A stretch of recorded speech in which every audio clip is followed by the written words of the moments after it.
परम प्रेममय श्री श्री ठाकुर परमारेथा जगज्जननी श्री श्री वर्मा परम पूज्यपाद जुगाचार्य श्री श्री वर्दा आजिर पूज्यपाद श्री श्री आचार्य देव श्री चरण कमल अनंत कोटि प्रणाम निवेदन करुछि। सभी गुरु परिवार श्रीचरण में अनंत कोटि प्रणाम निवेदन करुछि। मोरी भिडियो देखुथिबा प्रत्येक गुरु भाई और माँ मानू अंतरर आनंदित जयगुरु श्रद्धा भक्ति भल पाइबा मोर प्रत्येक श्रोता बंधु मानू जो मैंने भी मो भिडियो देखुं समस्त मोर अंतरर आनंदित जयगुरु। सबुदिन पर आज यही शुभ दिन में आउ एक सुंदर विषय श्री श्री ठाकुर आलोचना करवा। आलोचनाटी अत्यंत मार्मिक आम मान बहु कम आसो। यह ही मोर परमपिता श्रीचरण निवेदन।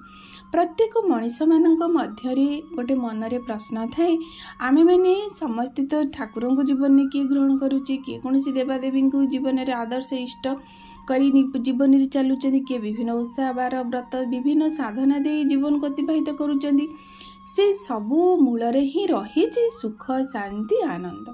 मनीष ए सबू को ग्रहण आम जीवन गुरु को ग्रहण करूँ। आमर मध्य लक्ष्य आम जीवन में केमिति सुख पाइबू शांति रहबू दुख रोग शोक आमको किसी हेनी यहाँ आम मान धारणा। जो मैंने कौन भगवान को इष्ट आदर्श कर चल भी से धारणा किंतु ताहा कौन केबे हुए कि कारण ताहा कौनसी भावरे हुए नहीं।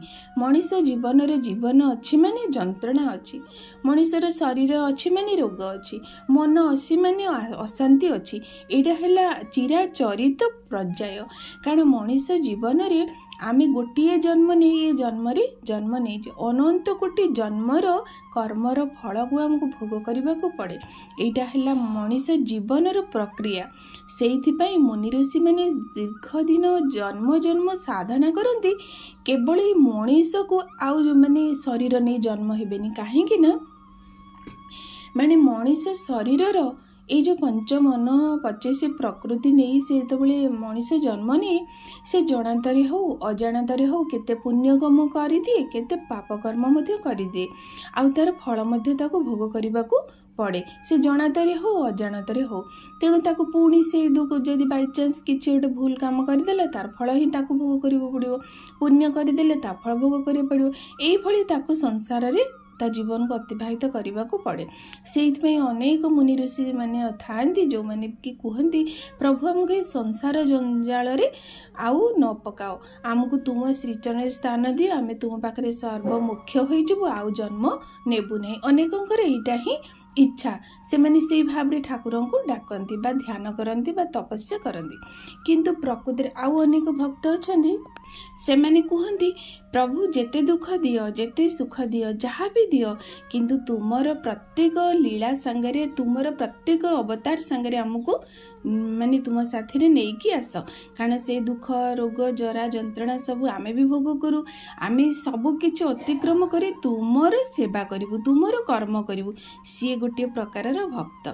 तेणु देखंतु को भक्त महान जी ठाकुरंकर कर्म करिबा पई निजको दुख रोग जरा जंत्रणा अशांति सबू को पछरे पके ठाकुरंकर कर्म करने को पड़ो से मैंने होचन सर्व उत्कृष्ट भक्त आउ जो मैंने ये सबुथिरु बाहरी केवल तांका श्रीचरण रे स्थान नहीं जाती सी भी गोटे प्रकार भक्त। तेणु मनीष मन प्रश्न आसे तेने जो मैंने भी कौन जीवन में भगवान को धरी जीवन में एते दुख रोग शोक कहीं से किपरि भाव अतिक्रांत करती। एटा है कथा जे प्रथम कथा तुम जानिले दुख रोग शोक ये सब शरीर मन दे अच्छी से निश्चिंत भाव आसो से कौन भगवान को भगवान जो अवतार नहीं आम पाखे जन्म नहीं आसी जन्म तो नुहे से जो अवतार नहीं कि आम पाखे आविर्भाव होती तांका जीवन रे से सबु किछि दूरे जाइनि आम मान पाखर सेटा किपरि दूरेब सेटा तो आम निजे जानिचे पुराण शास्त्र गीता भागवत आम जहाँ भी आम पढ़ीचु जानीचु से सबुथिरे आम देखीचु श्रीकृष्ण चंद्र को ଦେଖିଛୁ ତାଙ୍କ ଜୀବନରେ ଦେଖିଛୁ ରାମଚନ୍ଦ୍ରଙ୍କୁ ଦେଖିଛୁ ଗୌତମ ବୁଦ୍ଧ ଏଭଳି ପ୍ରତ୍ୟେକ ଯେଉଁମାନେ ବି ଯୁଗ ପୁରୁଷ ଭାବରେ ଏ ସଂସାରକୁ ଅବତାର ଭାବରେ ଆସିଛନ୍ତି ତାଙ୍କ ଜୀବନରେ ଏଇଭଳି ଭାବରେ କେତେ ସମସ୍ୟା ଦେଇ ତାଙ୍କ ଜୀବନକୁ ସେ ଅତିବାହିତ କରିଛନ୍ତି। ଏଇଟା କେବଳ ମଣିଷମାନଙ୍କୁ ଦର୍ଶାଇବା ପାଇଁ ମଣିଷମାନଙ୍କୁ ଦେଖାଇବା ପାଇଁ ଯେ ମଣିଷ ଦେଖ ମୋ ଜୀବନରେ ବି ମୁଁ ଏଇଭଳି ସବୁ ସମସ୍ୟା ଦେଇ ମୋ ଜୀବନକୁ ଅତିବାହିତ କରିଛି କିପରି ଭାବରେ ସେଇଟା କାରଣ ସେମାନେ ତ ସିଏ ତ ସବୁ ଆଦର୍ଶ ରୂପରେ ଆମମାନଙ୍କୁ ଆମ ପାଖରେ ଆସି ଉପନୀତ ହୁଅନ୍ତି। ତେଣୁ ତାଙ୍କୁ ଦେଖି ତ ମଣିଷ ସେଇଭଳି ଭାବରେ କର୍ମ କରିବ। ତେଣୁ ସେ ସେଇଭଳି ଭାବରେ ଏମିତି ବିଭିନ୍ନ ଲୀଳା ମାଧ୍ୟମରେ ତାଙ୍କ ଜୀବନକୁ ଅତିବାହିତ କରି ଆମମାନଙ୍କ ଆଗରେ ଏକ ଦର୍ପଣ ସଦୃଶ ରଖିଦେଇ ଯାଇଛନ୍ତି। ଏଇଟା ହେଲା ଈଶ୍ୱର ଆମମାନଙ୍କ ପାଇଁ ଗୋଟେ ବାଟ କରିଦେଇଛନ୍ତି। ସଂସାରରେ ରହି ସଂସାରର ବିଭିନ୍ନ ସମସ୍ୟା ଆସିବ, ସେ ସମସ୍ୟାର ସମାଧାନର ବାଟ କ'ଣ? ତେଣୁ ସେ ପ୍ରତି ଯୁଗରେ ତାଙ୍କୁ ଆସିବାକୁ ପଡ଼େ, ପ୍ରତି ଯୁଗରେ ସେ ଲୀଳା କରନ୍ତି, ସେ ଲୀଳାକୁ ଆମ ପାଖରେ ଦର୍ପଣ ସଦୃଶ ରଖନ୍ତି ଆଉ ଆମକୁ ସେ ବାଟରେ ଯିବା ପାଇଁ ମାନେ ଦର୍ଶାଇ ଦେଇଥାନ୍ତି। ଏଇଟା ହେଲା ଭଗବାନଙ୍କର କଥା। ତେଣୁ ମଣିଷ ସେଇଟା କିପରି କରିବ?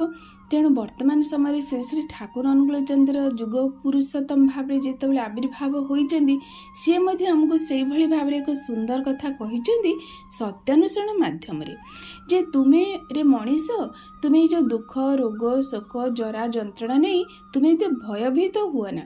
କାରଣ କେତେ କେତେ ଜନ୍ମର ପ୍ରାରବ୍ଧ ନେଇ ତୁମେ ଜନ୍ମ ନେଇଛ। ଅଜାଣତରେ ହଉ ଜାଣତରେ ହଉ ତୁମେ କେତେ କର୍ମ କରିଦେଇ ଆସିଛ, ତାର ତ ଫଳ ଆମକୁ ଭୋଗ କରିବାକୁ ପଡ଼ିବ। କାରଣ କର୍ମର ଫଳ ତ ଯିଏ କରିଛି ସିଏ ହିଁ ଭୋଗ, ଏଇଟା ତ ନିୟତିର ବିଧାନ। ସେଥିରୁ ତ କେହି ବି ବାଦ ପଡ଼ିବ ନାହିଁ, ଆମେ କିପରି ବାଦ ପଡ଼ିବା? ତେଣୁ ସେ ସବୁରୁ କାଇଦା ଆମକୁ କିପରି ମାନେ ବାହାରିବାର ସେ ବତେଇ ଦେଇଛନ୍ତି ସତ୍ୟାନ୍ୱେଷଣ ବାଣୀରେ। ସେ କହିଛନ୍ତି ତୁମେ ଲତାର ସ୍ୱଭାବ ଅବଲମ୍ବନ କର ଆଉ ଆଦର୍ଶ ରୂପ ବୃକ୍ଷକୁ ଜଡ଼ାଇ ଧର, ସିଦ୍ଧ କାମ ହେବ। ଅର୍ଥାତ୍ ତୁମେ ନିଜକୁ ଏକ ଲତା ଭାବ, ଆଦର୍ଶ ରୂପ ବୃକ୍ଷକୁ ଜଡ଼େଇକି ଧର। ଅର୍ଥାତ୍ ତୁମେ ତ ମାନେ ମଣିଷ ଯେତେବେଳେ ସଂସାରରେ ଏଇ ସଂସାର ରୂପକ ଏତେ ବଡ଼ ସଂସାରରେ ଆମେ ଗୋଟିଏ ଲତା ମାନେ ଯେପରି ଗୋଟିଏ କଲରା ଲତା ହଉ, ବୋଇତାଳୁ ଲତା ହଉ, କଖାରୁ ଲତା ହଉ, ଏସବୁ ଲତା ଗୋଟେ ଆମେ। ତେଣୁ ସେ ଲତାଟି ସେ ତ ଏକୁଟିଆ ଛିଡ଼ା ହେଇପାରିବନି, ତାକୁ କିଏ ଦଳି ଚକଟି ଦେବ, କିଏ ଛିଣ୍ଡେଇ ଦେଇପାରିବ, କିଏ କ'ଣ ମାନେ ତାକୁ ପ୍ରତିଘାତ କରିଦେବ। ତେଣୁ ତୁମେ ଏକ ଆଦର୍ଶ ରୂପ ବୃକ୍ଷକୁ, ଆଦର୍ଶ ରୂପ ଗୋଟେ ମାନେ ଗୋଟେ କଠିନ ଗୋଟେ ସୁଦୃଢ଼ ବୃକ୍ଷକୁ ଜଡ଼େଇ ଧର, ସେ ତୁମେ ସିଦ୍ଧ କାମ ହେବ। ତୁମେ ଆଉ ଏପଟ ସେପଟ ହେବନି, କାରଣ ସେ ବୃକ୍ଷ ଦେଇ ତୁମେ ଉପରକୁ ସୁନ୍ଦର ଭାବରେ ବଢ଼ି ଚାଲିବ। ପୁଣି କହିଲେ ଯଦି ତୁମର ଆଦର୍ଶର କଥା ଶୁଣିଲେ ଆନନ୍ଦ, କହିଲେ ଆନନ୍ଦ, ତାଙ୍କ ଚିନ୍ତାରେ ଆନନ୍ଦ, ତାଙ୍କ ହୁକୁମ ପାଇଲେ ଆନନ୍ଦ, ତାଙ୍କ ଆଦରରେ ଆନନ୍ଦ, ତାଙ୍କ ଅନାଦରରେ ମଧ୍ୟ ଆନନ୍ଦ ହେବ, ତାଙ୍କ ନାମରେ ହୃଦୟ ଉଚ୍ଛୁଳି ଉଠେ, ମୁଁ ନିଶ୍ଚୟ କହୁଛି ତୁମର ଉନ୍ନୟନ ପାଇଁ ତୁମକୁ ଭାବିବାକୁ ପଡ଼ିବନି। ଅର୍ଥାତ୍ ଏ ବାଣୀ ମାଧ୍ୟମରେ ଠାକୁର ଆମକୁ କହିଲେ ଯେ ଯଦି ତୁମେ ନିଜକୁ ପରୀକ୍ଷା କରିବା ପାଇଁ ଚାହୁଁଛ, ଯେ ଯଦି ତୁମେ ଜୀବନରେ ଆଦର୍ଶଙ୍କୁ ଗ୍ରହଣ କରିଛ, ତାଙ୍କ କଥାଟା ଯେତେବେଳେ ତୁମେ ଶୁଣିବ ଯୋଉଠୁ ଖୁବ୍ ଆନନ୍ଦ ଲାଗିବ, ତାଙ୍କ କଥା କହିଲେ ତୁମକୁ ଖୁବ୍ ଆନନ୍ଦ ଲାଗିବ, ତାଙ୍କ ଚିନ୍ତା କଲେ ଖୁବ୍ ଆନନ୍ଦ ଲାଗିବ, ତାଙ୍କୁ ହୁକୁମ ପାଇଲେ କୌଣସି ଭାବରେ ଆମର ଆଚାର୍ଯ୍ୟ ଦେବତା ଏବେ ଅଛନ୍ତି, ସିଏ ତ ତାଙ୍କ ଭିତରେ ଲୀଳା କରନ୍ତି, ତାଙ୍କର ଯେତେବେଳେ ଆଦେଶ ପାଇବ, ହୁକୁମ ପାଇବ, ତୁମକୁ ଆନନ୍ଦ ଭାବରେ ସେ କାର୍ଯ୍ୟ କରିଯିବ। ଆଉ ତାଙ୍କ ଆଦରରେ ମାନେ ସିଏ ତୁମକୁ ଭଲ ପାଇଲେ ମଧ୍ୟ ଆନନ୍ଦ କରିବ, ଆଉ ସିଏ ଯେତେବେଳେ ତୁମକୁ କୌଣସି ଗୋଟେ ଭୁଲ କାମ ପାଇଁ ଅନାଦର କରିବେ ସେତେବେଳେ ମଧ୍ୟ ତୁମକୁ ଆନନ୍ଦ ଲାଗିବ। ତାଙ୍କ ନାମ ଯେତେବେଳେ ଶୁଣିବ ତୁମ ହୃଦୟରେ ଯେପରି ଗୋଟେ ପ୍ରେମର ମାନେ ପ୍ରେମ ଭାବ ଉଚ୍ଛୁଳି ପଡ଼ିବ। ଯେତେବେଳେ ଏଇ ଭାବ ତୁମ ଭିତରେ ଜାଗ୍ରତ ହେବ, ସେଇଠି ଶ୍ରୀ ଶ୍ରୀ ଠାକୁର କହିଲେ ମୁଁ ନିଶ୍ଚୟ କହୁଛି ତୁମର ଉନ୍ନୟନ ଆଉ ଉନ୍ନୟନ ପାଇଁ ତୁମକୁ ଭାବିବାକୁ ପଡ଼ିବନି।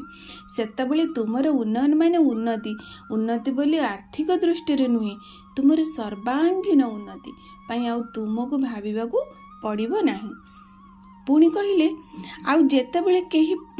ପୁଣି କହିଲେ ସଦ୍ଗୁରୁଙ୍କର ଶରଣାପନ୍ନ ହୁଅ, ସତନାମକୁ ମନନ କର ଆଉ ସତ୍ସଙ୍ଗର ଆଶ୍ରୟ ଗ୍ରହଣ କର। ମୁଁ ନିଶ୍ଚୟ କରି କହୁଛି ତୁମକୁ ଆଉ ତୁମ ଉନ୍ନୟନ ପାଇଁ ଭାବିବାକୁ ହେବ ନାହିଁ।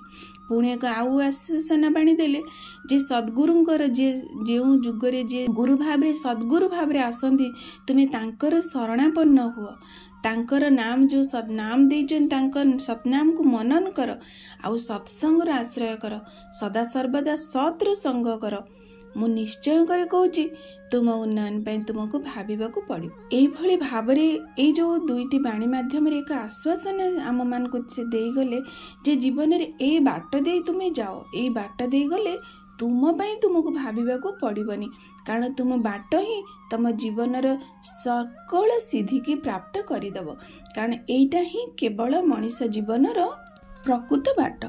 तेणु आमे माने ए जो दुख रोग शोक जरा जंत्रणा आसूची एटे जेतेबेले मनीष तांको जीवन रे नै एई भली भाव रे नै चलिबो सेतेबेले ए गुडिक ताको पद्मपत्र